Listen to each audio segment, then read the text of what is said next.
There's no time.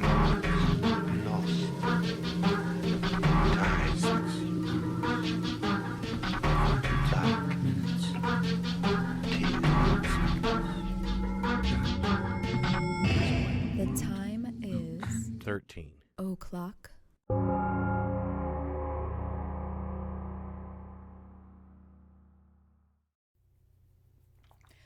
Hey folks, it's us again, and it's episode 118. Yeah. There are really a lot of these. We're just like, I they're can't believe piling how up. long we've been doing They're this. piling up. That's okay though. Yeah. But yeah, so anyways, we decided, like I said, I said before that I kind of like to go back and forth between like just True more crime and mystery true paranormal. crime and mystery paranormal type of Yeah. stuff. So since we did kind of a mystery type thing last time, we're gonna do true crime this time. And again, we're gonna do another like twofer.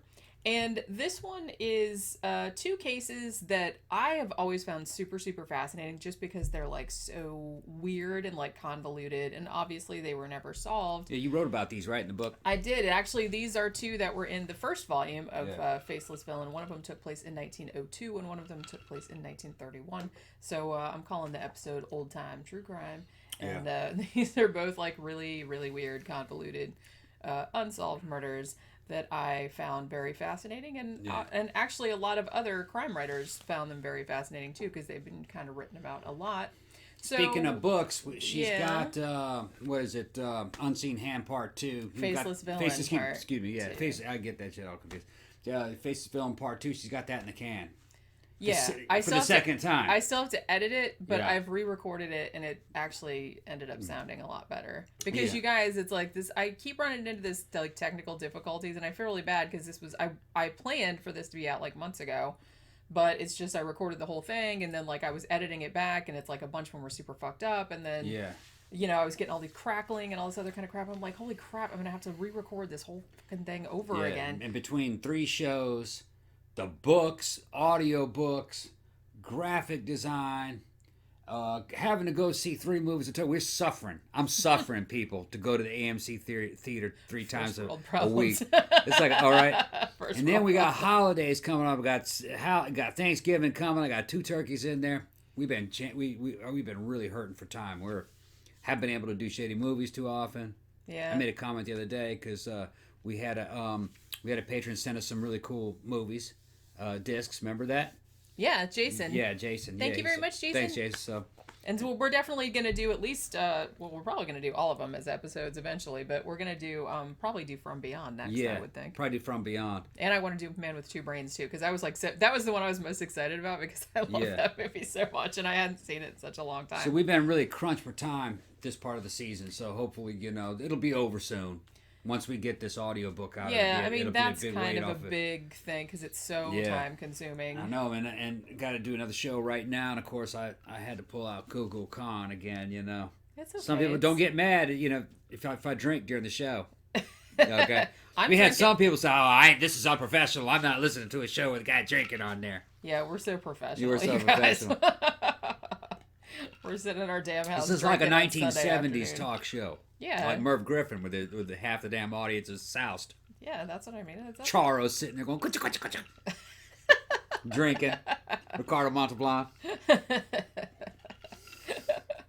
Back in the good old days. Fine Corinthian leather. Yeah, fine Corinthian leather. Right? Well, I'm drinking too, but it's like usually I'm reading, so I try not to drink too much during the show because otherwise my vision will start blurring and I'll be like, what am I doing? Where am I? Yeah. I'm like, I'm freaking out enough as it is, so it's kind of like I try to keep. I like to have a little bit because it's relaxes me and makes it easier for me to talk because I'm kind of an introverted person and it's like really hard for me to talk. Yeah, I changed that though. So a little, well, no, it still is, but it's like it is easier. Like if I have a little bit to drink, it'll kind of like make me talk a little bit easier than it would otherwise. But okay, so we already said thank you to Jason for the movies. That's awesome. And like I said, we're going to be doing some retrospectives on those in the future. Also, I would like to give a shout out to our newest patron, who's named Jonathan D. Hi, thank you very much, Jonathan. Also, our patron, Anthony, doubled his support. this Yeah, past thanks, week. Anthony. So thank you very much, you guys. That's really awesome. And hopefully we'll have the audio book out in a couple weeks. I'm trying. I'm going to try and get the editing done before Thanksgiving. We'll see how it goes. Because like I said, this is a long-ass book. This is I don't even know how many hours it's going to be. And then the Amazon company, it takes them a couple weeks to go through. Yeah, it takes them a couple weeks. Control. But I mean, it'll be out before Christmas for sure. But it's like, hopefully it'll be out by early December, mid-December, something like that. I think this is going to be, in terms of audio quality, the best audio book that we've ever put out. So it's going to sound really good. It better. We're going to go back and reboot the other one. So don't. If I go back and like edit everything and it still sounds, I'm just going to cry. Yeah. Some of the earlier ones we did, the audio quality was good enough to pass standards, but just not that good. It was just the equipment that we had wasn't that good, and we just really weren't on top of our game back then. So we're going to go back and we're going to relaunch all that old stuff, second edition audio books. Yeah, I definitely do want to better. do that. I mean, like I said, this is, it's going to take me a long time to do because, like I said, these are very time consuming because it's not like I can just like spend a whole day working on that or, whole days working on that. I have a bunch of other shit I got to do too. So, I try to squeeze it in when I can get it in there. Yeah, that was all we had to do. We could get it done quick. It's just the scheduling. Yeah. Because, like I have a bunch of other jobs going on. And other businesses, yeah. Yeah. So that's, but it'll be up eventually. I swear. And I feel bad, like, if you wanted one, but I swear it's coming. It's coming. A couple weeks.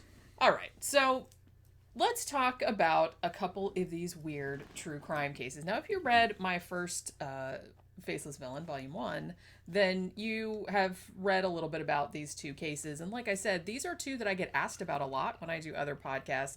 And these are two that I actually find really interesting too. So hopefully you guys will also find them interesting. Now, I was actually going to do the Wallace case first, but I think I'm going to do Nora Fuller first, just in the interest of being chronological. I don't remember this one. You tell me about this one? I don't remember if I did or not. Okay, we'll see. Okay, so actually this took place in San Francisco in 1902. Our victim is Eleanor Fuller, better known as Nora.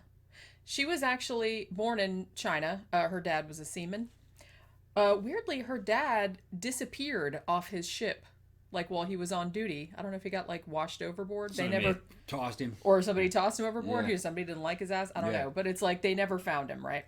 So Eleanor's mom had remarried and then moved to San Francisco. But then they were married for 7 years and then they got divorced. So at this stage in 1902, Nora's poor mother had 4 kids, no husband, and she was kind of like trying to make ends meet, which, very difficult nowadays. Obviously much more difficult back then. You could do laundry? Yeah, that's about it. Like seamstress. What else could you do? Prostitute? Yeah. It's like there wasn't a lot of options. Right. Right? So it's like, so at this stage, Nora is 15 years old. All of her siblings, she has 3 siblings, they're younger. So she decides, she's 15, I'm going to drop out of school and try to get some work, to help the family out. Which, it's a nice thing to do.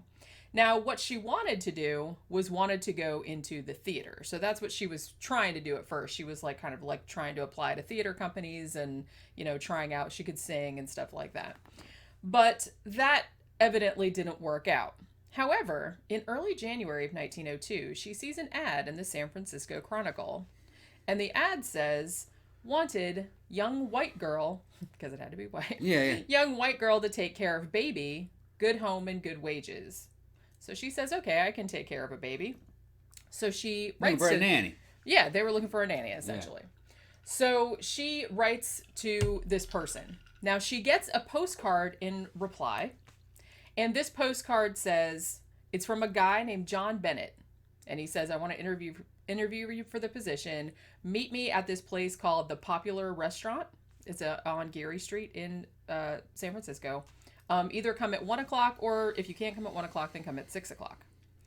So at about 5 p.m., she sets out to meet this person.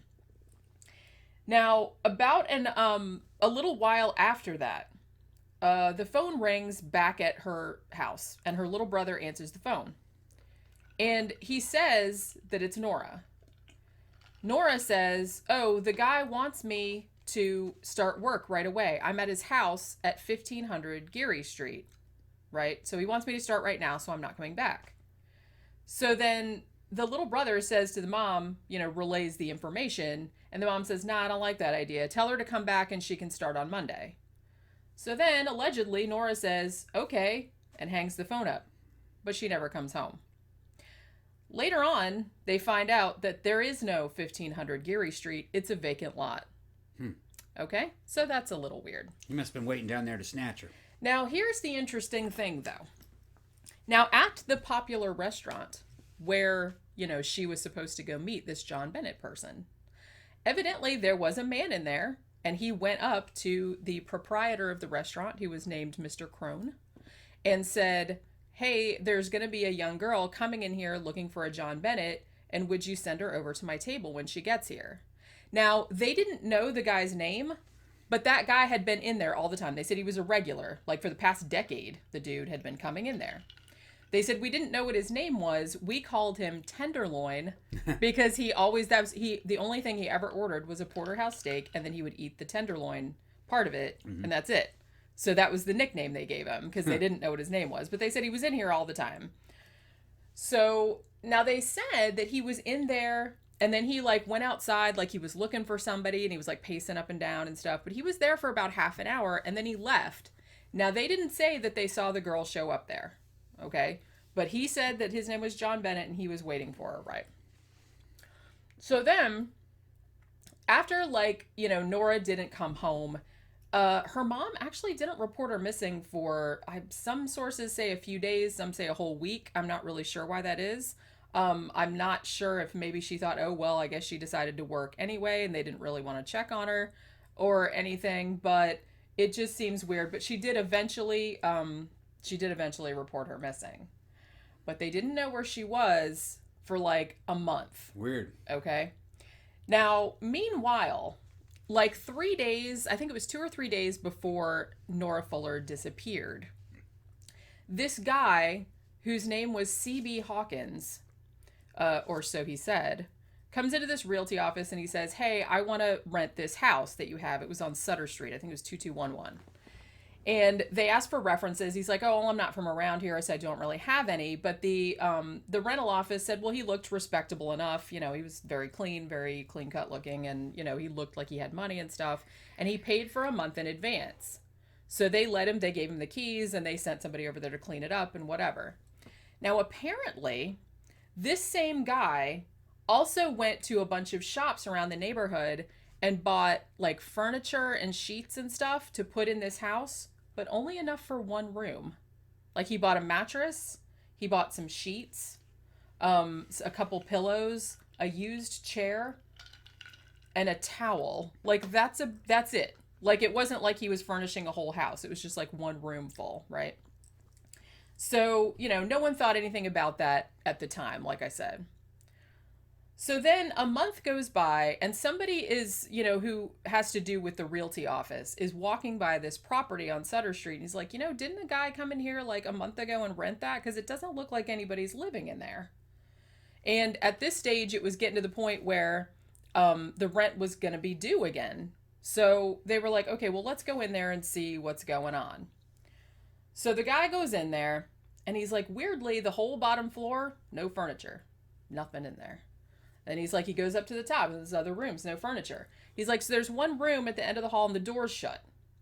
So he goes down in there and he kind of opens the door and it's really, really dark in there. The curtains are drawn and everything. He said he sees a brightly colored piece of clothing laying on the floor, but he gets a really, really bad feeling. And he's like, I don't like this. I'm going to go get a cop. So he runs out of the street. He finds a cop. Both of them come back up in there. And in that room, in that bed that guy bought a month ago, is Nora Fuller. Damn. She's been in there for a month. Oh, she must be rotten. How come they didn't smell her? What time of the month was this? It was January. It would have been hot. In San Francisco. Yeah. She should have been stinking. Well, I don't know how far apart the other properties were from this particular place, but yeah, she'd been in there. You would think as soon as you got into the house though, you'd smell it. When you got up to the room, something doesn't sound right about this story. But we'll just roll with it. Yeah, the interesting thing is that, when they found her, it's so funny, how they say this in these old-timey newspapers. They said that she'd been outraged, which I assume means raped. Raped, yeah. They also said she had been frightfully mutilated, but didn't say how in particular. But so... It was something sexual. Yeah, it Pieces probably... cut off of her or something. Right. So the only other things they found in this house, like I said... There were no toiletries. There were no nothing like that. They said the only like bathroom article was like a single towel. So this is two different guys: the guy in the restaurant and the guy that. They're not sure about that though. Okay, it might just be an alias. That. Right. Yeah. Okay. Yeah. The only other thing that they found in this place where they found her body was mostly empty bottle of whiskey, a cigar butt, and a bunch of junk mail that was. Addressed to Mrs. C.B. Hawkins. Now, C.B. Hawkins was obviously the name that the guy had given to rent the property, and that was the name that was on the rental agreement. Now, weirdly, one of these pieces of junk mail had been opened, and then somebody put it in the jacket that was on the floor that was Nora's. Like, her mom said that's Nora's jacket. That's what she was wearing when she left the house. So why somebody would open junk mail and stick one piece of it in the pocket of her jacket, who knows? Her purse was also still in there, although they didn't find the postcard that John Bennett had sent to her, like, to come for the interview, even though she had taken it with her. Her mom said she took it with her. So they didn't find that. So this guy's renting random houses to live in and kill girls, and then he just abandons the house. Yeah, maybe. It just seems really strange. At least he did it once. Now, when they did the post-mortem on Nora Fuller's body, they found that she had been given alcohol, that she had drunk some. Not a lot, but, some. They said, now, the only other thing that was in her stomach was an apple. Now, her mother said, well, she ate an apple before she left for the interview, like a month before. Yeah. So they're operating under the assumption that she was killed pretty much immediately after arriving at this interview or whatever it was that happened to her. So now police are pretty sure, even from the start, that the person known as John Bennett and the person known as C.B. Hawkins are probably the same dude, right? Because they, it's like... Because they went around and they asked the guy at the rental agreement today, and they said, this is the description that they gave. They had a drawing of John Bennett because they knew him at that restaurant, right? They'd seen him there like all the time. So they gave a description and they showed this, the sketch to these people at the furniture stores, people at the rental office. They said, yeah, that's the same dude. How long did you say he'd been going to that restaurant? I read 10 years. He'd been going there like 10 years. He lived in that area. Evidently. Yeah. Evidently, even though, like I said, when he went to, if this was indeed the same guy, when he went to rent the thing, he said, oh, I'm not from around here, so I don't have any references. But like I said, that might have just, right, he was probably just lying because he was using an alias. So, yeah, so all the people, like, he had gone to at least, like, 2 or 3 stores, like, in order to buy blankets and sheets and a mattress and shit like that. And all those people said, yeah, that's the same dude. I got a feeling that, he raped her. Killed her, and then he stayed up in there in the body for a couple of days, I'm thinking. Yeah, maybe he was like one of those weird necrophile I think he stayed up in there with her for a while. Yeah. Maybe he mutilated the body a long time after. Because they probably wouldn't have a way to know how post-mortem the mutilation was. True, especially in 1902. Yeah. He may have kept her alive for a few days, and then killed her and stayed with her for a few days, and then had fun with the body and then left. Because why would you need privacy for that amount of time just to kill and rape woman then leave? Why would you need to rent a house for that?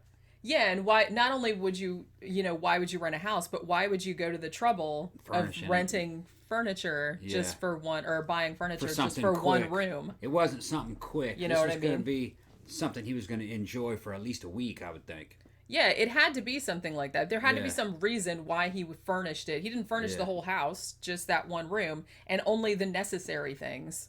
You know what I mean? I think he stayed in there with her, alive or dead. He must have stayed in there for a while. They said she wasn't smelling. Well, I don't know. I just never saw that mentioned. Well, he didn't know what was in there. He went out and got a cop. Yeah. He didn't say. Maybe he did tell a cop, I smell something bad in there. Well, yeah, maybe that's what made him run back into the street. But I bet you she wasn't dead I bet she hadn't been in there dead for a month. I bet you she had only been dead in there for a week. I'm trying to bet he kept her for a couple of weeks. But like I said, they found the apple in her stomach. Maybe that was a different apple. Yeah, she could have eaten a different apple. He might have been bringing her food. Yeah, true. It just seemed weird that her mom said, yeah, she left an apple right before she ate. It might have been in season in that area, so they were just everywhere selling them on the streets. Yeah, that's possible. So she could have been alive like longer than. Yeah, I think she was alive for a while. Now that's why he rented that place. Yeah. Now see, okay, now here's another thing too. Now evidently after she was found dead, and they start looking for this person with these two aliases, or so they think. Now she has a friend named Madge that comes forward, and she says that Nora had actually had like an older boyfriend whose name was Bennett, and that she had been meeting him on the sly. Now, as far as is known, I think Madge is the only person that said that. I mean, nobody else knew anything about it. One guy that owned like kind of a grocery store, a hotel or something like that, like near where she lived, said that Nora used to come in there and use the phone in the store, even though she had a phone in her house.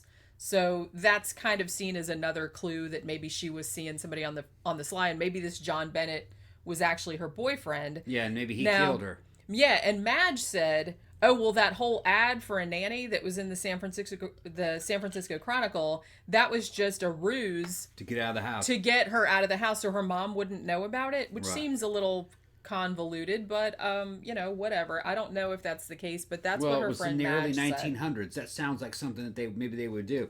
Maybe it was a ruse to get out of the house early at the age of 15. Oh, I have to work. Yeah, I mean, she's working for her boyfriend. Yeah. I mean, that's totally possible. This might have been a domestic dispute. Yeah. And I mean, Madge did say later on, she's like, oh, well, I've even covered for Nora a few times. Like, she went out with the boyfriend, and, I was supposed to tell her mom that we were just at the theater or something Cast like new that. light on it. Maybe they were getting ready to play house. Yeah. Some kind of argument broke out, and he killed her. Yeah. And, and then mutilated her. But they didn't say what the details were. We can't see the body. Yeah. This is an early 1900s newspaper, and they weren't very reliable. And like I said, they used a lot of euphemisms too. Like I said, and you're not they said really. She was violated. You're raped. But yeah. Maybe they just assumed that because she had sex. Yeah. Yeah, it's possible.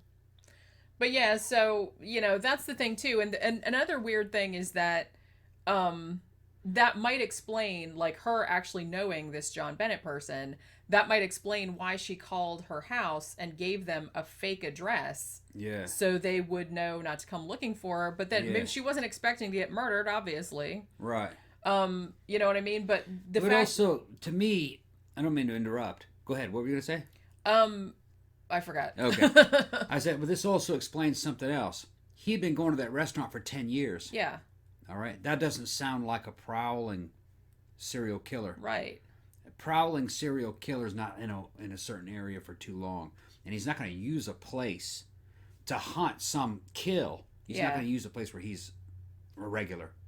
Yeah, because everybody saw him. This is starting to sound like a domestic dispute. Yeah, I mean, this guy doesn't really sound like a serial killer type, because it's like he's not disguising his face or anything like. Not that I know of. Yeah, and he rented a place to kill a person and then abandoned it. It just sounds unlikely. Yeah, that does seem very weird. A serial killer is more likely to just throw a woman behind a dumpster or something and kill her. Kill her down in the bushes and then walk off. Happens all the time. Yeah, it's it's really down and dirty and fast and quick, disposable. Yeah. I'm starting to lean towards this might have been a domestic dispute. And like I said, maybe it was misreported. Maybe he wasn't even intending to kill her at first. No, I don't think he was. I think it was an argument or something. Because why? Yes, he used an alias, but why? I mean, he didn't disguise his handwriting because they saw that the handwriting of C.B. Hawkins and this John Bennett person looked pretty much identical. Sounds like he was trying to cover his tracks so they could run off together, and the law couldn't track him down. She was underage. Yeah. I would think underage for 1900s. 15 may have been legal. I don't know. Maybe it was just a way of keeping mom from tracking her down. Yeah. Not so much law enforcement. Right. It's a possibility. Yeah, and I'm not sure what the laws were at the time. Yeah, and I know that some states are different. Might have been legal at 13. Right. In the 1900s. Yeah, because it was younger back then. Because a lot younger back then. So.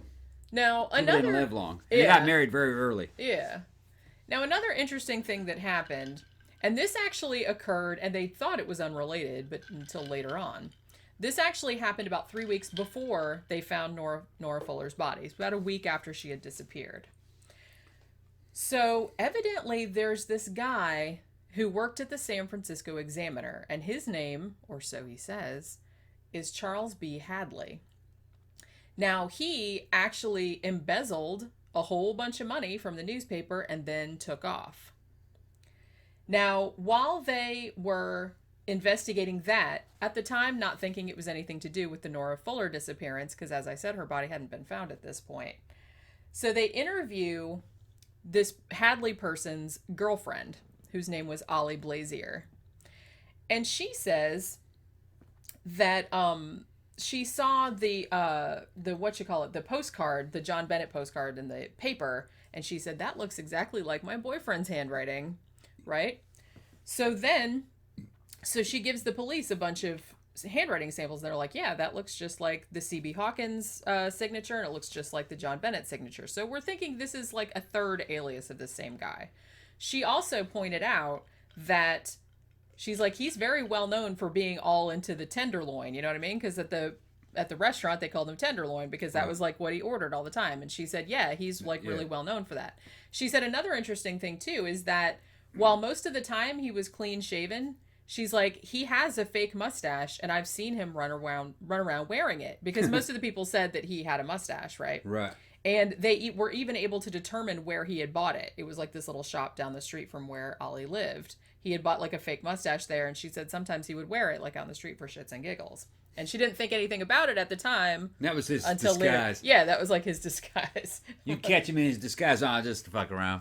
It's better than Clark Kent's disguise, or Superman's disguise, rather. And she also said that, now this is, like I said, this could be a vindictive ex-girlfriend, I'm not sure. But she also said, she's like, he was very, very interested in the newspaper reports about the Nora Fuller disappearance. She's like, I found it. He took it in the bathroom and like read that whole shit and like left it on the thing and was like super disturbed by it, quote unquote. And she said also, after he left, she found some clothes of his that looked like they had some blood on them, like at the bottom of the laundry pile or whatever. So that's what she said. So now, like I said, this guy who worked at the Examiner, who said his name was Charles B. Hadley, which, if you think about it, that's the same initials as C.B. Hawkins. So he was CBH. At least two-timing. Yeah. At least. Yeah. Okay. Yeah. So the more they look into this Charles B. Hadley person, like, they couldn't find him because he like took off. Like I said, he embezzled a bunch of money and he got the fuck out. They also found out that his real name, or at least his fourth alias, was Charles Start. And this was the first the first thing that he was known for. He was actually back in 1889, he had embezzled a bunch of money from another company back in Minneapolis. So he was a thief too. Yeah. Okay. And he was also accused, I don't think he was ever convicted, but he was also accused of raping another girl in San Francisco 2 years prior, 1900, under this other name, Charles Start. Okay. So like I said, this is a dude, if it's the same guy, and like I said, they never found him. This is a guy with perhaps 4 aliases. Yeah, he sounds just like a scammer. Yeah. You know, he's kind of a con man scammer.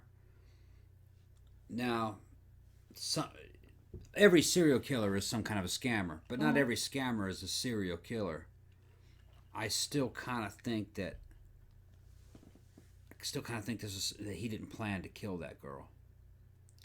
Yeah, I mean, if it was the same guy and if he did rape like another the same girl, guy. then yeah, he just had tendencies toward that type of thing. He was probably kind of abusive. Right. And in 1900s you could get away with a lot of shit. So he probably was pretty forceful in getting what he wanted, which would amount to strong-arming women. Yeah. You know, and lying to him and conning him, two-timing him, you know. Kind of like the kind of guy that, you know, would try to run little scams, you know, maybe eventually go up to like some kind of weird life insurance scam or bad insurance scams and setting fires. He was some kind of a crook like that. Yeah. But because she said he was so interested in those newspaper reports that it looked like it disturbed him, makes you think that might have been a one-off. Yeah. Something happened Maybe she said she was going to go to the police on him or something like that during an Yeah, argument. it definitely does seem, because like I said, it really doesn't seem like this is the predator type of serial killer that's just like picking random and killing them. victims. This wasn't his main thing. It was something I think Right. it happened on the side, and it bothered him. And then he maybe stole some money and vanished. Yeah, that definitely does seem Maybe like... he stopped doing that. Because, yeah, he vanished after stealing all that money about a week after she disappeared. Yeah. So the timing of that, and like I said, it was the same guy. It was under a different name, obviously. You could disappear easily back then, Well, because they like didn't have I said. computers and the paperwork. All you had to do was go to another state, change your name. Probably started a new identity and then continued on doing scams, different kinds of scams. But evidently, well, there are a lot of unsolved murders out there. Maybe he did some of them. Maybe he was building up to something. Yeah, I mean, it does seem like... But I would think that he would have gotten caught. Right. I never read anything that linked this particular murder to any other ones in the area, you know what I mean? Because, a lot of times you'll have like a woman that's killed and then they go, oh, well, there was another one like 5 miles away and it was very similar. It doesn't seem like there was any of that going on. And the whole thing about him renting the house and furnishing the room makes me feel like maybe he didn't intend. Maybe he did intend to rape her. Maybe I don't think he intended to kill her, though. I think he intended to keep her as a girlfriend. Yeah. And then 2 time with the other one at the same time, so he'd have a couple different places to go. Yeah. And he was using stolen money to do all this anyway. So I think he was trying to set up a network of little dens. Yeah. With a woman in Scumbag each one of dens. them, And something happened with this young one, maybe she said the wrong thing to him, about going to the police if he didn't do this or that. And he's like, oh, fuck you, and got into a fight and he hit her. And then she goes, well, that's it, I'm going back home. No, you're not going back home. I'm going to call the police. And then he killed her. Yeah. Something like that. Yeah, Something that built up to that. Yeah. But this is early 1900s, when you only a few years later, World War I would have broke out. Yeah. And then there was also like a Spanish flu pandemic.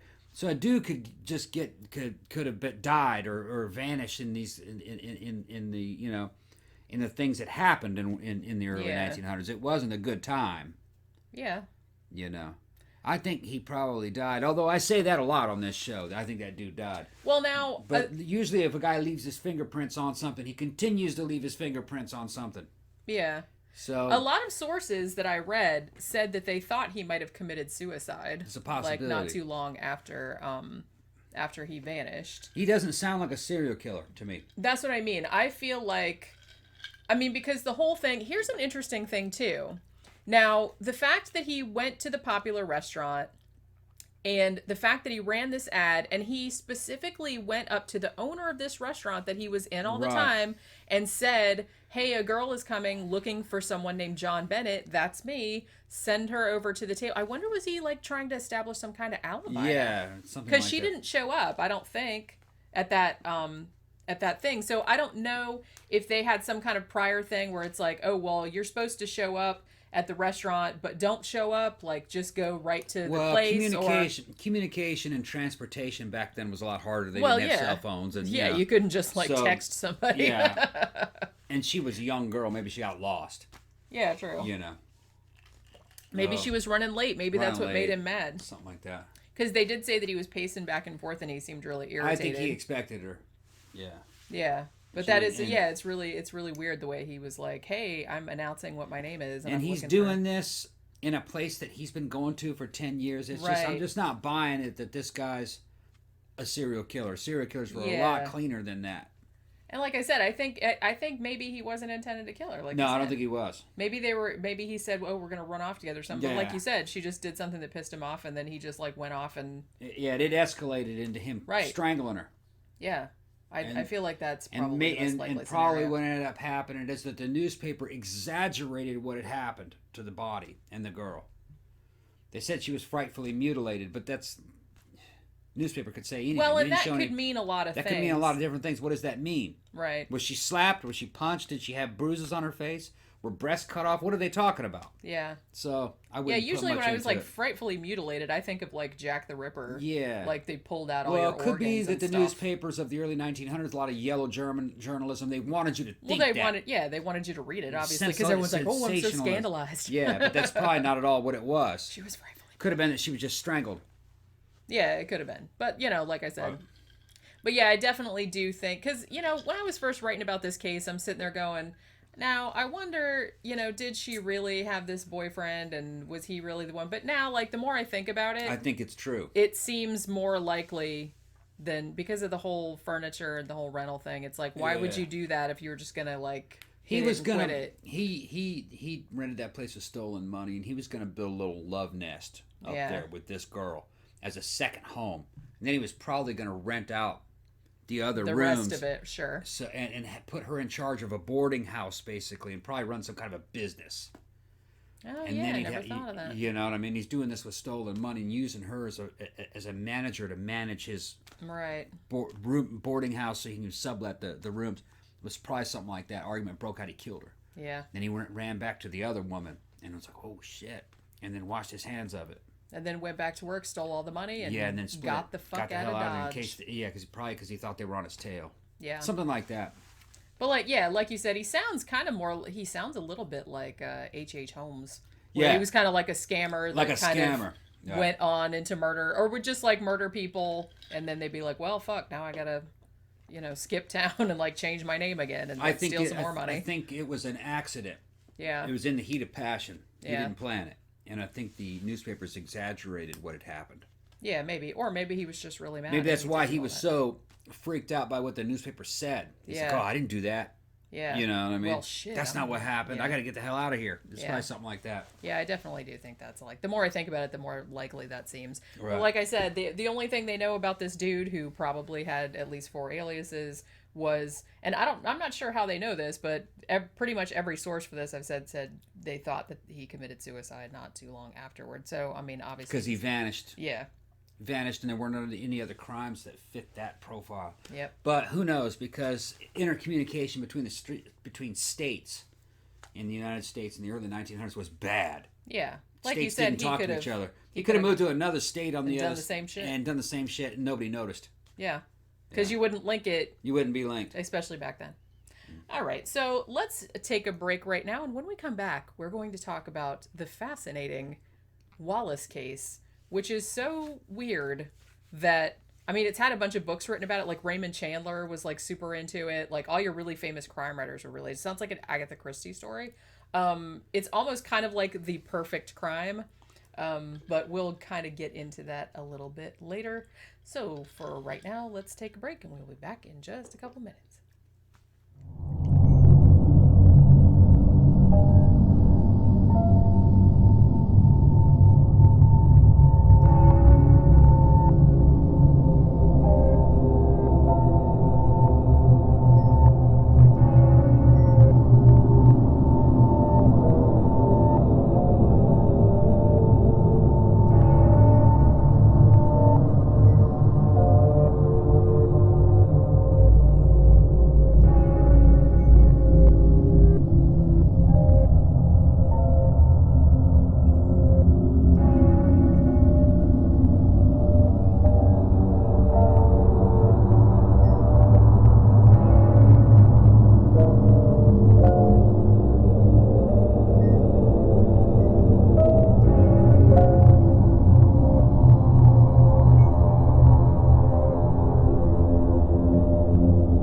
Everybody, Jenny's got some new shirt designs up, 4 of them. Really good ones, too. Atlanta Ripper, Who Put Bella in the Witch Elm, the H.H. Holmes Murder Castle, and of course, Demon Child, because man said he could.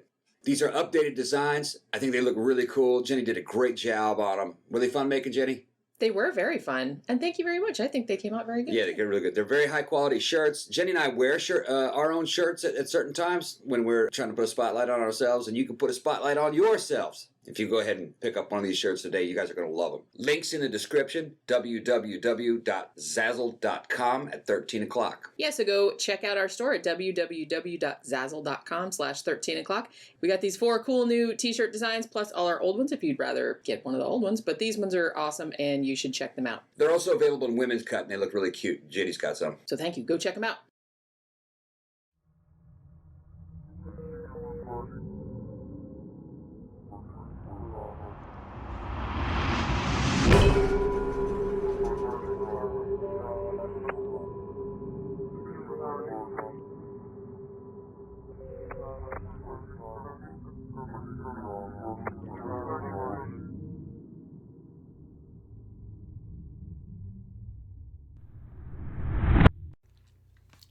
Okay, we're back on the old-time true crime double Old-time feature. true crime. Hey, it rhymes and everything. Yeah. I love that kind of shit. Now we're talking about the Wallace Case. Now this was also in my the first volume of The Faceless Villain, and this was actually one of my favorite cases in the book.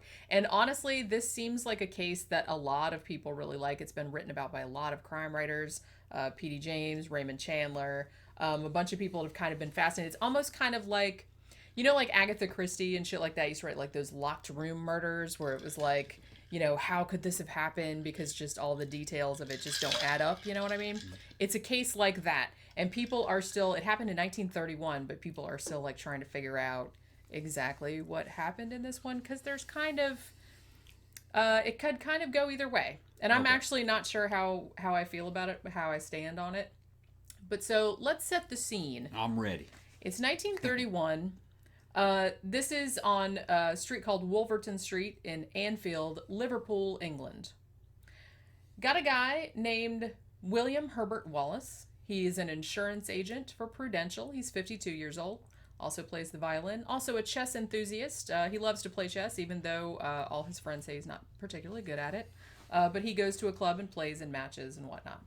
Now, he has a wife named Julia. They've been married for 17 years. Most of the sources give Julia's age as 53, so about the same age as him. However, I have seen some sources that say she was actually much older than that she was like actually in her 60s, mid to late 60s, and that she lied about her age. But I don't know how accurate that is. So she's either the same age as him or she's considerably older. Because it was brought up, she was considerably older. Probably. Yeah. I'm just saying I've seen that and I don't know how... they brought that shit up. That means she was old. Yeah, she might have been. Yeah. So yeah, she might have been like 10, 15 years older than him. Yeah. So they've lived together in this house for a very long time. Like I said, they've been married for 17 years. Nobody thinks anything about it. They seem normal. They're very quiet. They keep to themselves and stuff like that. But, you know, they've seemed quite normal. So January 19th, 1931. William is supposed to go play at a chess match at a place called the City Cafe, which is where the Liverpool Chess Club, which he is a member of, and they go and have games there every now and then. Now, it should be noted that there's a little thing in this cafe that says the names of all the people that are going to be in the tournament. Now, he had been scheduled to be in a lot of tournaments, but he hadn't been in them since like the previous November. So a couple months he hadn't really showed up to them, even though his name was on there. But this time he did show up, January 19th. Now he gets to the chess club, and the guy that runs it, who's also a friend of his name's Samuel Beatty. And he says, hey, a phone call came in for you about 20 minutes ago. Guy says his name is R.M. Qualtrough, or Qualtrough, I'm not sure how it's pronounced. He says that he wants to buy an insurance policy for his daughter, and he says that you should come to his house at 25 Menlove Gardens East tomorrow night at 7:30. So William Wallace says, okay, well, I don't know anybody by that name, and I'm not really sure where that address is, but hey, it's the Depression, everybody needs money, everybody's hustling. So he thinks, hey, commission, right? He wanted to buy a what for his daughter? Insurance policy. Okay. William Wallace is an was a insurance salesman. agent. Okay. Yeah, he worked for Prudential, like I said. So, so there's that goes. He plays in the match, he goes home. Now, the following night, like I said, he is an insurance salesman. He's lived in Liverpool for quite a while. And he's pretty familiar with the city. He's never heard of Menlove Gardens East. There is a Menlove Gardens West. There's a Menlove Gardens North. And there's a Menlove Gardens South. There's also a Menlove Avenue. So he's like, all right, so about a little past, it's almost 7 p.m. on the following night, he gets on the tram in front of his house and rides to one, and then he like transfers to another one. Now at this stage, the conductor of the tram, the ticket taker and everything like that said, now he started pestering them about, would you guys know where Menlove Gardens East is? I've never heard of that. And they were like, well, we've never heard of it either, but maybe you should get off here or transfer here. So they were like giving him directions. So evidently he's riding around all over the city, like trying to find this place. Like he gets off at various places, and then he seems to be like asking a bunch of people in the street, do you know where Menlove Gardens East? Do you know where it is? Do you know where it is? So everybody says, look, there's no such street. You know, there's a south, a west, and a north, but there is no east for whatever reason. It's like a triangular kind of configuration, or so I read. So apparently he's going around asking everybody in the fucking world where this fucking address is, and nobody knows. Everybody's like, look, man, it doesn't exist. I'm sorry. So finally, about 8:30, 8:45, he decides, well, okay, I guess I'm not getting a commission and this doesn't exist, and somebody has sent me on a wild goose chase, so I'm going to go back home. So he goes back to his house. Now, the next time he is spotted, he is in the back alley, like behind his house. And his neighbors, the Johnstons, they're leaving. They're going out to the pub or whatever. And they see him at his back door, and he seems to be having some difficulty. And they're like, hey, man, what's the matter? And he's like, I can't get in my house. It's like the doors are locked and my key isn't working. Like I tried the front and now I tried the back and it's not working. And they're like, well, that's really weird. They're like, well, now the neighbors had a key to his house, which apparently wasn't a big thing back then. Cause I guess, they could look in on your shit while you were gone or whatever. So they said, well, do you want us to go get our key and we'll try that out? And he's like, no, I'll try it one more time. So then he tries the back door, but then it opens. Okay. So he's like, oh, okay. So he goes in the house, he lights the gas lamps. A couple minutes later, he comes out, and the Johnsons say he looks real pale, and he says, come and see, she's been killed. So they all go in his house, and his wife has been beaten to death, and she's laying in the front room in front of the fireplace. And this is like really gross. Like they even said, him quoted, the Johnsons said that he said, look at her brains. Because like somebody had beat her in the head like 11 times, they determined later, with what they think is probably a fireplace poker. And yeah, her brains were like sticking out. She's like laying in front of the fireplace. The doors are locked. There is no sign of forced entry. The only other thing, now they said, one of the dressers in the bedroom, like the drawers were open, like somebody had kind of half-heartedly gone through them. However, the safe that William Wallace had in the wall where he kept his Prudential insurance takings for the day, like on Tuesdays he would bring them home and put them in his little safe. He had a little box in there. That safe had been wrenched open, and the box was still in there, but it was empty. Now, he said that there had been 4 pounds in there, and somebody took it. If it was robbery, that's the only thing that was taken. Julia's handbag was still like laying right there, had some money in it, had some silver in it, but none of that was taken. But apparently his takings for the day from his safe were gone. He said it was wrenched open. Yes. So like with a crowbar? Evidently, that's it, yeah. Must not have been a very strong safe. Yeah, I'm sure it probably wasn't. Like I said, it seemed like, I haven't seen pictures of it. Like I have a picture and I'll put it in the video, but. Just off the top of my head, I'm already very suspicious over this case. I'm thinking this guy killed his wife. Well, but okay? There's so many more details still. I'm just saying, just so far. Yeah. So far, this dude looks awful guilty to me. Okay. So they call the cops, and the cops come. Now, at this stage, there had been a police strike. So a lot of the regular cops on the regular beat were, striking or had been laid off. So the ones that turned up, not exactly the cream of the crop. Also, a lot of them were doing double and triple duty because they were short-staffed. So, so they have the guys come. Now, one of the bones of contention is the coroner comes, and he wants to determine the time of death. He does this by measuring rigor mortis, and that's it. Now, they said, no, even in the 1930s, they good. knew that that was not a very accurate measure. They're like, no, they didn't take a body temperature. He didn't check body lividity. He didn't do any of that. He basically just said, oh, well, rigor mortis is X amount progressed, so obviously, blah, blah, blah. Now, the first thing he said was that the time of death was 8 p.m., which obviously means that William Wallace couldn't have killed her because he was seen way across town, like on the train. It's like multiple people saw him, right? So there was that whole thing.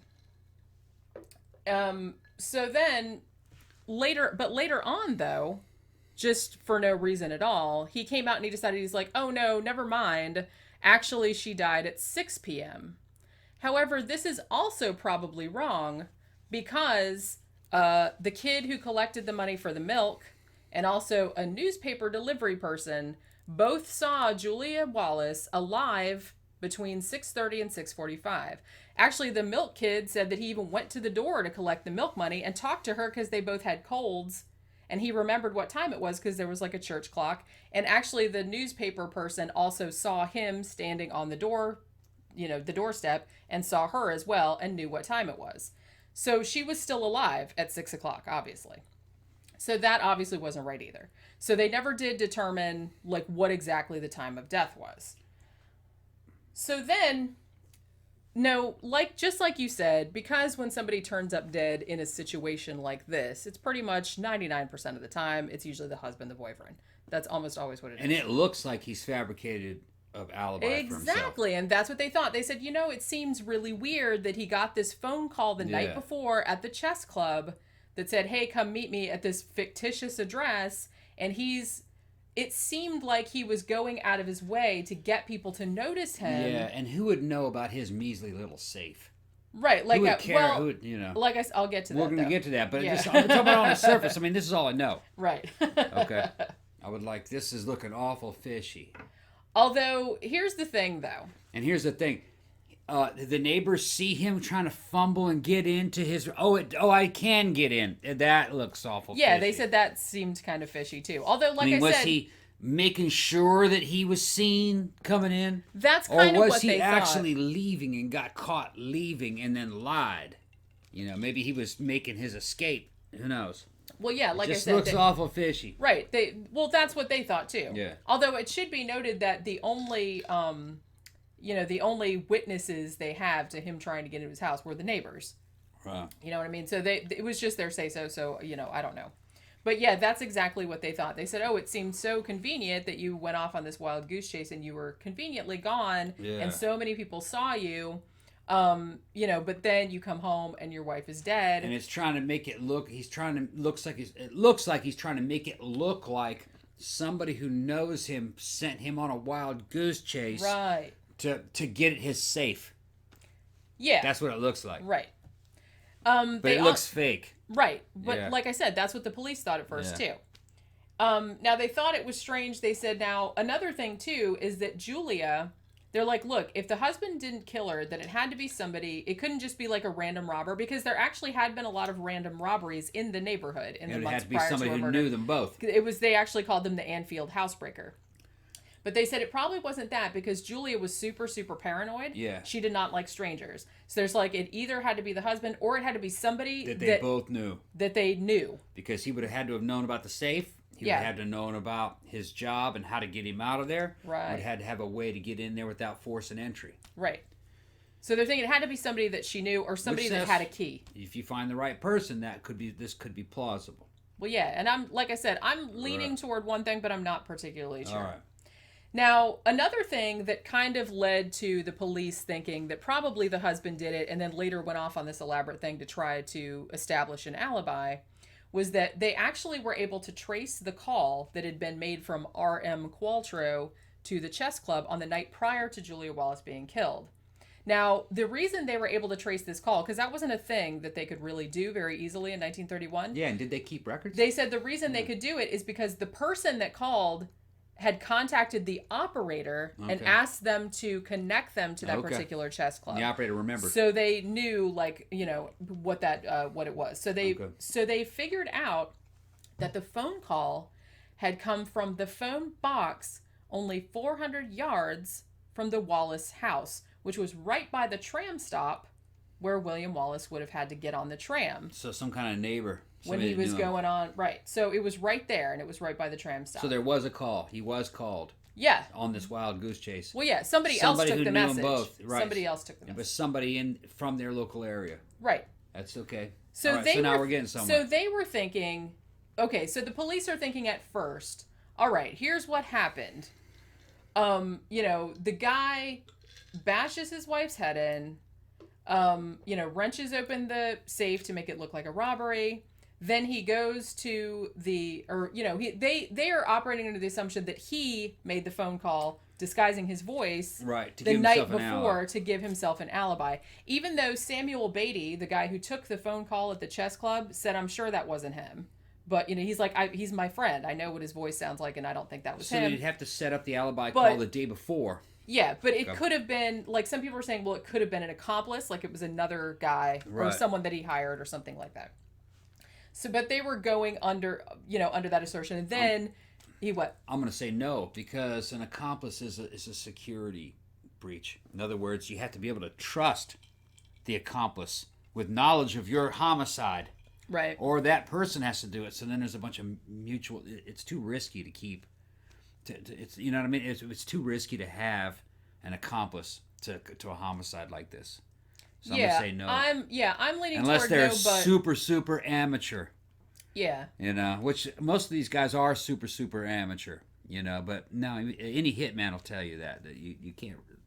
Leaving accomplices is very dangerous. So a lot of times, if a guy hires a hitman also kind of thinks about killing the person who hired him. Did you know that?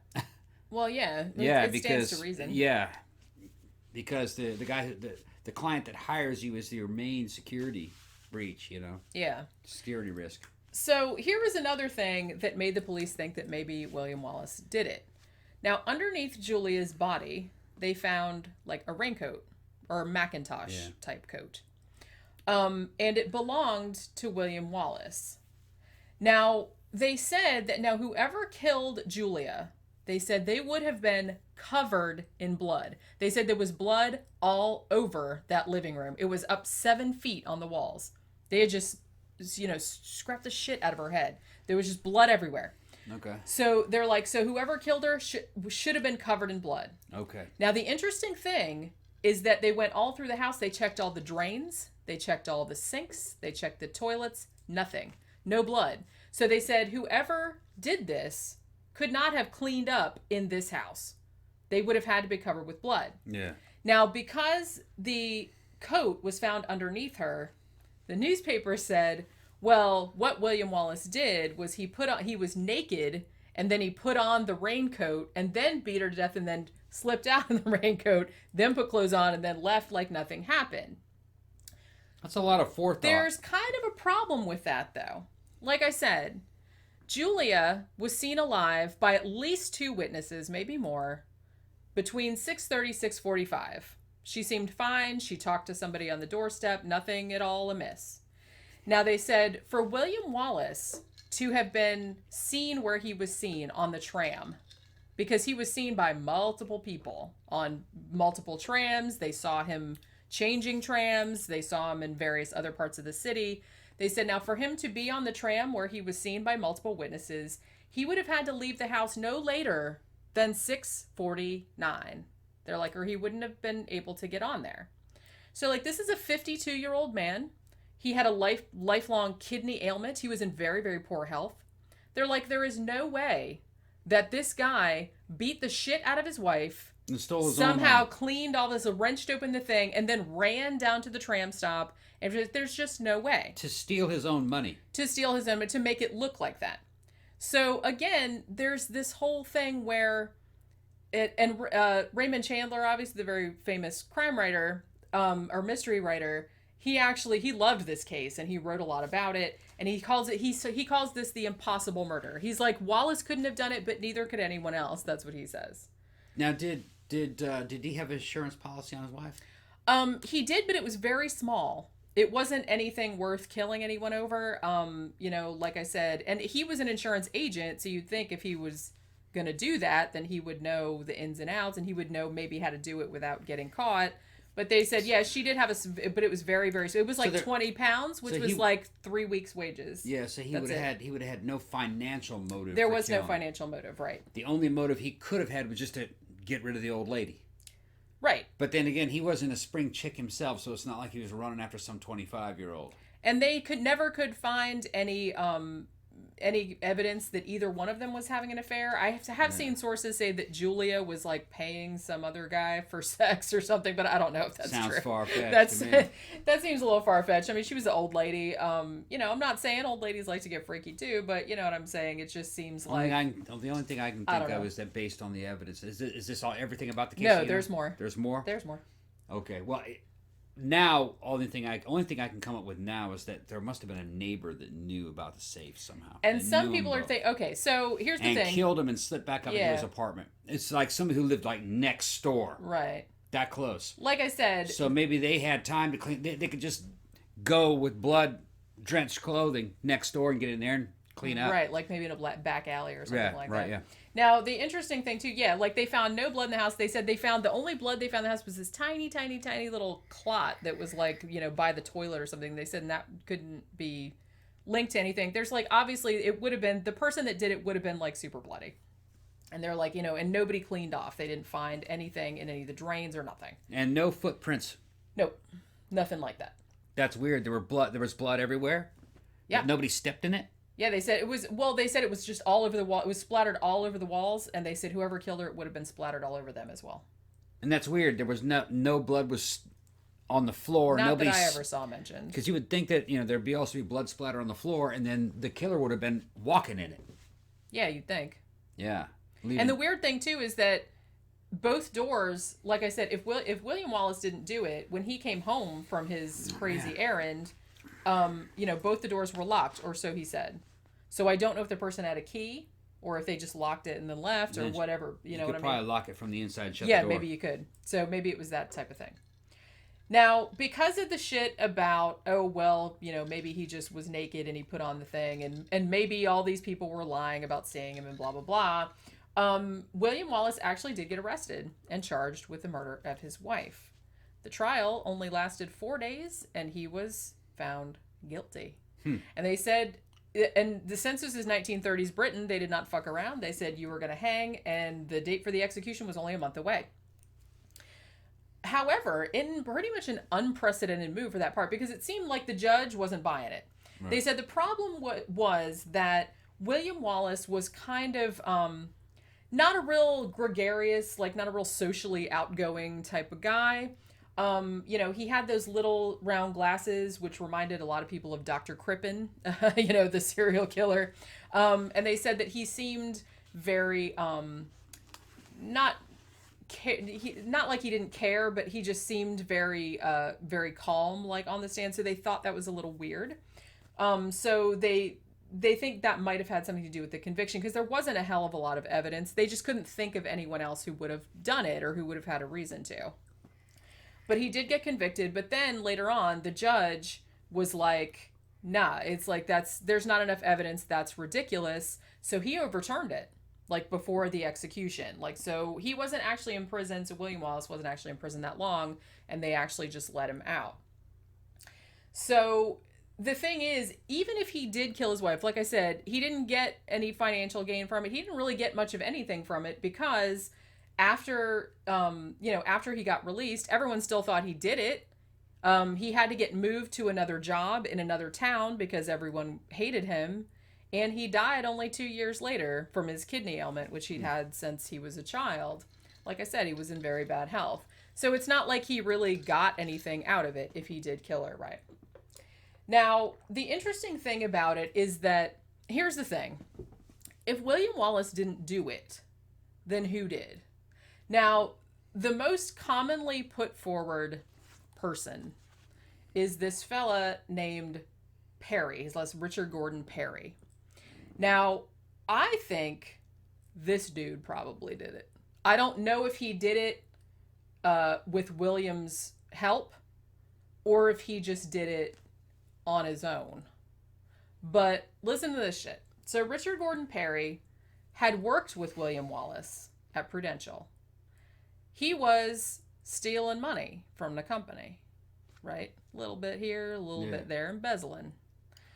William Wallace found out about it, and he reported it to his superiors. I mean, they were friends, but he told his superiors, like, look, he's kind of like, dipping his hand in the till. Might want to look into that. Dude didn't get fired, but he did kind of get, quietly moved to another department. Richard Gordon Perry was actually quite good friends with Julia, was quite good friends with both of them, had been to the house on numerous occasions. Also, since William Wallace was in bad health a lot and had to call out sick a lot of times, Richard Gordon Perry often covered William Wallace's route. So he knew about the money collection. He knew where the safe was. He would have been let into the house if he came over because Julia knew him very well. You know what I mean? And he knew the layout of the house. He'd been there many times. He also, interestingly, he hung out at the same cafe where William Wallace's chess club met. He would have seen William Wallace's name on the chess club thing. He also was in an acting troupe and was quite well known for doing funny voices and calling people as pranks. So some people think that it's quite possible that he was the one that made the call and said, hey, I'm R.M. Qualtrough. Why don't you go to this house that doesn't exist, just so that William Wallace would be out of the house. How far away did he live from there? I'm not sure, actually. I don't think it was that far. Okay. But see, that's the thing. If he could have made that call, from that phone box right there, and then he could have watched to make sure that he went out and shit like that. Like I said, I don't know if... Because here's the thing. Like, some people have said, oh, maybe William Wallace, paid him to kill her for whatever reason. But I don't know if I buy that one, because Richard Gordon Perry was actually kind of he was very young. He was much younger than they were, about half their age, I believe. He was kind of like what they call in Britain a Jack the Lad. He had a really flash, expensive car. He spent a lot more money than he earned. That type of thing. Sounds like a psychopath, actually. So he actually, if he had been paid to kill her, there was nothing indicating that he had come into a large deal of, a large amount of money. There was nothing weird in William Wallace's accounts that showed that he took out a bunch of money. Like you said, he might have paid him in another way. But there was it didn't seem like any money was being exchanged. No. It seems to me... I think he did it on his own. I kind of feel like, and they think that he might have had an accomplice, a guy named Richard Marsden, who also knew Julia. So if these two guys had rolled up to their house and said, hey, we got to tell you something about your husband or something like that, she would have let them in. She knew them very well. Yeah. They had been over her house for tea. They'd been over all the time. He was a work colleague. I think he thought there was a lot more money in that safe than there really was. He probably thought there was a shit ton of money in there. And And then he calls his buddy out on a call to get rid of one person, and he goes, "Well, it's just hers in there." You know what I mean? And I guess he thought he'd just knock her off. You know what I think, though? Or maybe he didn't know she was in there. That's what I suspect. I don't think he went in there meaning to kill her necessarily. Yeah. I think what happened, like I said, I'm leaning toward William Wallace. Yeah, a lot of the shit he did was weird. Hey, where's this address? And where's, like he was trying to get people to see him. Yeah. But that might have been just because he was spazzing out. He's like, maybe he wanted a commission. And he's like, where the fuck is this address? And he was like, I've done that. Maybe he just was kind of wigging out. I don't think that guy did it. So, and like I said, there's no motive. It's it just seems like he wouldn't have had time to do it. He just wouldn't have. Sounds like a two-bit thief who knew them. Like I said before, there's somebody that knew both of them. Some kind of two-bit thief, so it checks out that guy right there that you're talking about. Yeah. His work partner. And he probably didn't know the woman would be in there. Either that or he thought he could talk his way into there. Or he thought that he could do it while she wasn't looking. I kind of feel like what happened... Maybe he went in there disguised. Well, no, because she wouldn't have let him in then. Yeah, true.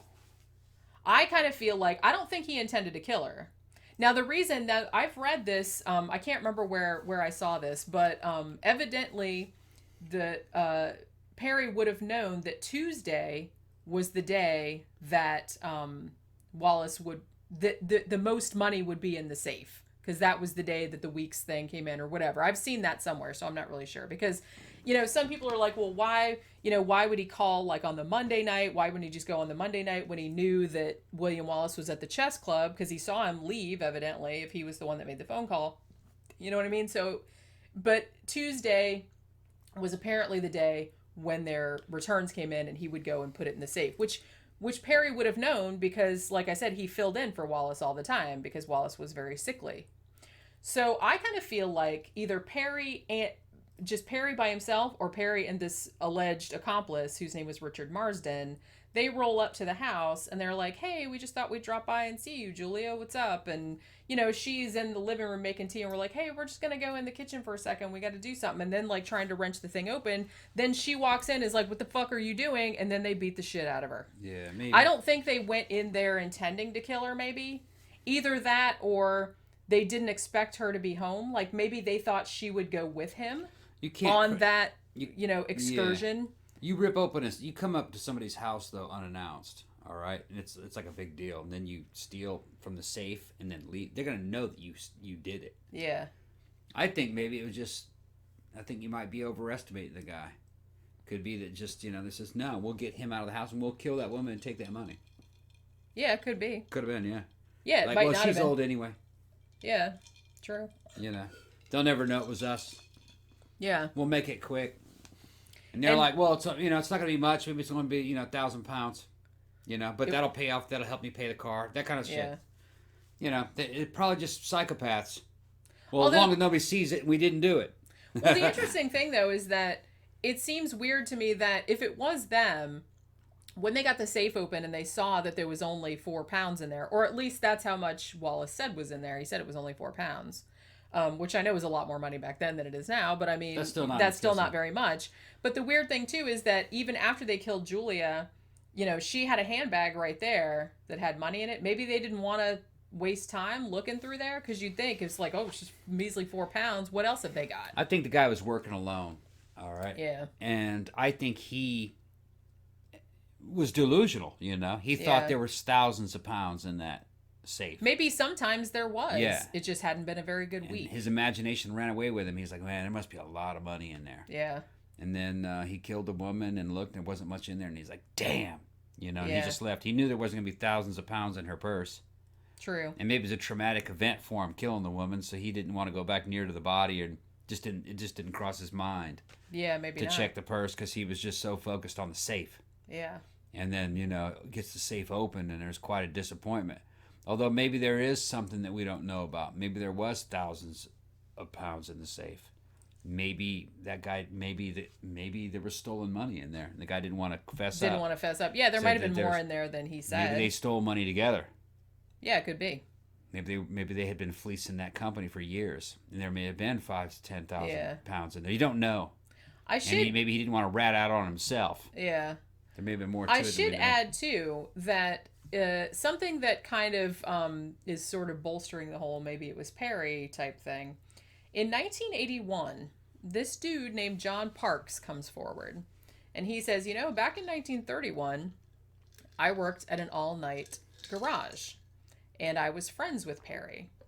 On the night of the murder, Perry drives into my garage, very freaked out, and says, get the high-powered water hose and wash my car off. Like, wash my car out. Now, John Parks said that he looked inside the car and he saw a glove in there and it was covered with blood. And he says that Perry said to him, if the police see that, I'm going to hang. That he said that, quote unquote. Now, the interesting thing about this, I'm not sure how seriously I want to take this. I mean, because one thing, this is 50 years later. Parks said that the reason that he didn't, say anything about it before then was because he was waiting for Perry to die, because he was actually kind of afraid of him. Because he was a thug. So he's like, I didn't want to say anything before because I thought he'd kill me too. And another thing too is that Parks said that Perry said something about, I had to get rid of an iron bar, like dropping it down like a drain or something like that. Now, two of the things that were missing from the house, and one of them was thought to be the murder weapon. There was an iron bar and a fireplace poker. Now, interestingly, the iron bar allegedly, or so I read, was actually found later on. It had fallen like behind the fireplace thing. Like when they were renovating the house, they found it. And there was no blood on it, so that was not the murder weapon. So they're assuming that the fireplace poker was the murder weapon because that was never found. Now, Park said, and I'm not sure how accurate this is, Park said that Perry had said something about getting rid of the iron bar. So I don't know. The fire poker is an iron bar. But like I said, he might have just been referring to the poker. Right. Right. So there's that whole thing too. So there is another witness, even though it was 50 years until this guy came forward and said anything, because he said he was afraid of the guy. Yeah, he said that guy came into my garage, and he's like, and I knew him. I'd known him since childhood, so I knew who he was. And he came in, and there was blood inside his car, and there was a glove in there, and there was blood on it. And he said something about, the police better not see that, or I'm going to hang. And he said something about getting rid of an iron bar, like dropping it down a drain or something like that. So I kind of suspect that maybe Perry had something to do with it. Like I said, I don't think Wallace knew. I think what happened was Perry called him pretending to be somebody else. Because like I said, that was something he was known to do. He pranked people. He would call and do funny voices, and he was an actor and shit like that. So I think he did that to make sure he was going to be out of the house, particularly on that Tuesday, because he knew that that's when the most money would be in the safe. And then I don't know, like I said, I don't know if he intended to kill Julia the whole time, or if it just kind of happened when he went in there and he didn't know she was going to be there. So he said, well, I guess I got to bump her off now. You know what I mean? So I don't know. I don't know. I feel like Wallace probably didn't do it. He didn't get anything out of it, I don't feel like. And there's no way he could have done it. Just no way. Because the times just don't add up. Could he have, like I said, asked Perry for a favor? Like, hey, bump off my wife. I'll make up this whole convoluted... No, I think Perry just did it because he thought there was a bunch of money in the safe. Maybe there was a bunch of money in the safe. Yeah, like I said. And, they didn't want to fess up to it. I mean, here's the thing, though. If you're going to do this, if you're going to do an alibi like this, why do one that's that convoluted? That, it necessitates all of these strangers remembering you, remembering what time it was that they saw you. There's an easier way. You just... Like, why didn't he just hang out at the chess club where everybody knew him? You know what I mean? If he wanted an alibi. Because then he'd be like, everybody's like, yeah, we saw him. He was here the whole time and he couldn't have done it. Why, run around the city, talking to strangers who might not even fucking remember you? Why don't you kill your wife and then tie yourself up? Right. That's another thing, too. That's what I mean. There was they broke in, they killed her, and easier ways they could have done this. And I mean, the thing is, it's like it's funny because if you see some of the newspapers from the time, the press made a big deal about, oh, he's this big chess master, and he they couldn't checkmate him and all this other stuff because he got away with it he was this big genius.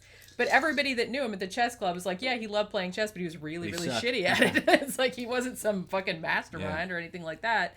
So I kind of feel like he got played. Honestly, I feel like Perry played him. I feel like he was going to steal the money, and he's also kind of getting revenge on Wallace for ratting him out. Yeah. Like I said, he didn't get fired, but he did get in trouble. Yeah. For embezzling. So maybe he said, well, fuck you, man. I'm just going to, you know what I mean? So it would have been easy for him to do that. He knew his movements. He knew all of that kind of shit. Perry fits the bill. He probably did it. So I kind of feel like he probably did it. I don't think Wallace had anything to do with it. And I know people are probably going to disagree with me on that, but I kind of lean toward... Because, like I said, why would you? They've been married for 17 years. You think he was going to kill her? He'd do it. He'd have done it long before then. You know what I mean? He's a little old to be killing his wife at that point. Yeah. But yeah, so I don't know. I just kind of feel like if anybody wants to debate about it, like I said, I've been reading all kind of different shit about. The funny thing too, P.D. James, she's a crime writer, and her big thing was that the call and the murder didn't have anything to do with each other. That it was just a weird coincidence. And then people are like, oh, well, how do you explain the milk guy and the paper guy seeing Julia on the doorstep? P.D. James says, oh, well, maybe William had already killed her and he dressed up as her. What? That's ridiculous. I'm like, William Wallace was a foot taller than his wife and had a mustache and was skinny. She was 5'3" and kind of plump. Yeah. It's I don't think anybody is going to buy that he was her. You know what I mean? The milk guy knew what she looked like. He came there every week. So I'm just I'm not buying that. I'm just not buying it. Yeah. And I don't think that there's any way that he could have done it. Because they said there's no way he could have killed her, cleaned himself up, and then left the house and got on the tram because everybody saw him on the tram. I'd say Perry did it. I think Perry did it too. I don't know about the other guy. Like I said, Marsden, they think that maybe he had an accomplice, but I don't know. It might have been just him. I think just Perry did it. Because he thought easily there was a bunch he of could money. have... Maybe there was money in there. It's just, you know, it was just something mundane. He thought he could get some money. He went in and killed her. Yeah. Yeah, and like I said, I don't know if he intended to kill her or if he didn't intend to kill her, but you know, he was probably killing two birds with one stone. He's getting revenge and stealing a bunch of money, or what he thought was a bunch of money at the same time. So I'm kind of leaning toward Perry in this. I think he did. I think he did. I think Wallace. I think he knew he was going to have to kill her. Yeah. Yeah. Yeah. Some people have also, just as a little coda, some people have also thought that maybe the neighbor, John Johnston, was maybe the killer because he had a key to the house. Mm. And, you know, so some people have some scenarios. Maybe just trying to go in to go rob the safe. It turns out she was there and he had to kill her. Right. Now, interestingly, when John Johnston was on his deathbed, he allegedly confessed to killing Julia Wallace. Whoa. But he had, like, dementia. Oh, okay. So they don't know how seriously to take that. But some people have said maybe they should have been looked into. They weren't really looked into at the time. They were investigated a little bit, but not really. So... You know, it could have been them. Like I said, they did have a key to the house, and that's, you know, they could have got in very easily. They knew the couple very well. So, might have been them too. I don't know. But I kind of feel like Perry is a more, it's probably a more viable suspect, I would think. He had a lot more motive to do it than the neighbors did. He also had a criminal history. Now, it should be noted too that the neighbors moved away the day after the murder. But... I think I'd move away too if somebody got murdered next door. You know what I mean? I don't think that's that weird. Yeah. I don't think that necessarily meant they were guilty or anything like that. But I just thought I would mention that because some people have said, "Hey, maybe they should look into the neighbors." No, they're just like, "Fuck it, we're out of here." Yeah. Like I said, somebody got battered to death, like, and you don't know who it was. Like, fuck that, I'd leave too. Yeah. But yeah, so you know, like I said, debate it in the comments, and we'll see see if anybody agrees with me on it or not. So I guess that will do it for our old time true crime double feature episode. Hope you guys enjoyed it, and remember, if you like the show, to like, share, subscribe on all your social media.